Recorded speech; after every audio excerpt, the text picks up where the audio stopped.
Hi, Management 4300 students. This is Steve Wagner, and this is a series of brief videos on Chapter 8, Administrative Issues in Labor Relations. So last chapter we were focusing on financial issues, but both of these chapters have a high degree of relevance for negotiating contracts. When we negotiate a labor contract, there certainly are financial issues and issues of work conditions that we have to negotiate. And so we'll be covering those administrative issues more in this chapter. So if we want to understand where these issues come from, we should think back to the beginning of class when we talked about the interface between the union and the organization and the government. These three pillars of labor relations adapt to technological changes. They address the role of job security, allow for new methods of employee training, and also have laws pertinent to safety and health and work restructuring. And so we'll be covering all of those issues in this series of brief lectures.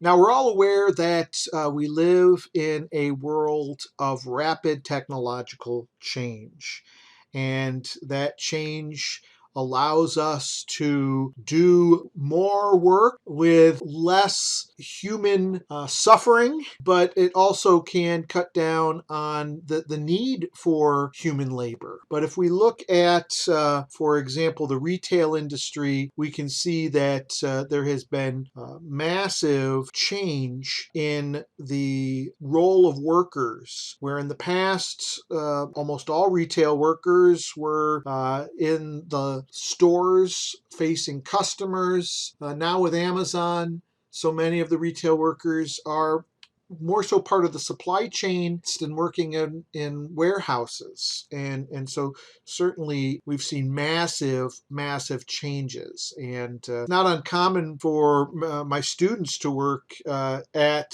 an Amazon warehouse. I've had a number of conversations with students, and it's quite amazing when I hear them describe, the type of work that they're doing on their job.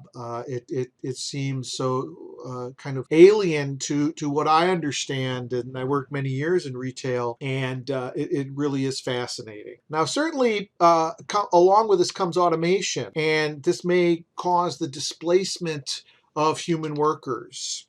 Sometimes this is referred to as kind of creative destruction. There is, of course, a downside to this, and I think we all, especially with the advent of AI, fear being displaced out of our jobs, of being obsolete and being replaced by technology. But what we find oftentimes is that humans are still required, but they just are required for different jobs, and they have to have different skills. Oftentimes, skills that require a higher level of education, a higher level of training, oftentimes then come with financial perks in terms of higher pay. So unions, try and protect employees from this technological change, and certainly can do so through the negotiation of contract language, also through lobbying governments to seek out regulations that will help to prevent the displacement of workers, and also the adaptation of skills so that workers can have the skills needed to interact with new technology and play that function for organization. Many times, unions will provide direct training services to members as they're coping with change. I think about driving around the south suburbs, and both the pipe fitters and the electrical unions have large training facilities that are meant to keep their members at pace with the changes in technology. And sometimes we find that unions and organizations can partner in adapting to this change. And sometimes that takes place in the technology selection process. Here we have common interests in that technology is going to be brought in, but the organizations want to have buy-in, and a great way to do that is by working together. And we see this in what are called high performance work organizations. And these types of organizations, as we saw way back, I think in chapter 4, when we were talking about organization strategies with regards to unions, sometimes they take a proactive human resource approach where they are working with unions. And in this way, we can save jobs and also be more competitive. So some of the positive effects of technological change, obviously higher productivity. And with that comes greater wealth. And what we see was when this productivity is associated with technology, it also often is accompanied with a less tedious work, the elimination of menial and dangerous jobs. And again, if it requires higher technology that requires higher skill, often that is accompanied with higher wages and better working conditions.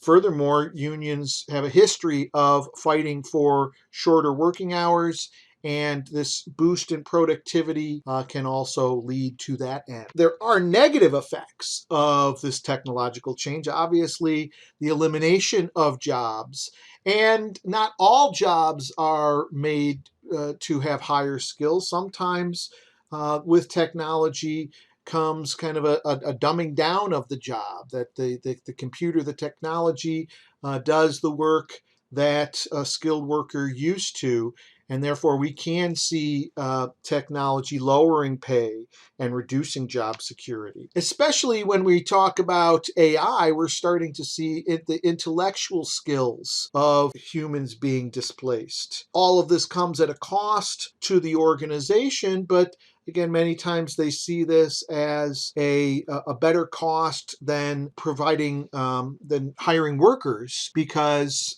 this is a fixed cost rather than a variable cost. With increases in productivity can cause market disruptions through oversupply, and we also see an increased use of technology to monitor employees, which can lead to the perception of the workplace being oppressive. So unions are certainly concerned with job security and work rules as we're adapting to changes in the jobs of those bargaining unit members that they represent. And so we'll look at different factors that are associated with job security and work rules, and look at those considerations from both a union and a management perspective. So we're all aware of the phenomenon of downsizing. Now, one thing that affects job security is the closure of plants or downsizing. And there's a long history of this, and we have to be aware that for managers, there are laws that dictate how we go about closing plants, and in particular the Worker Adjustment Retraining Notification Act, the WARN Act of 1988, covers all employees with 100 employees or more, and requires that there be 60 days advance notice of plant closings or major layoffs that involve more than a third of the workplace. There are some exemptions to this, obviously in smaller companies, but also companies that encounter financial collapse or some unforeseen operational difficulties, maybe like the coronavirus. The issue with the WARN Act is that there is not a designated agency to enforce the act. This is not something that the National Labor Relations Board oversees. Employees, unions, their only option if they believe that this act has been violated is to sue their employer to recover damages.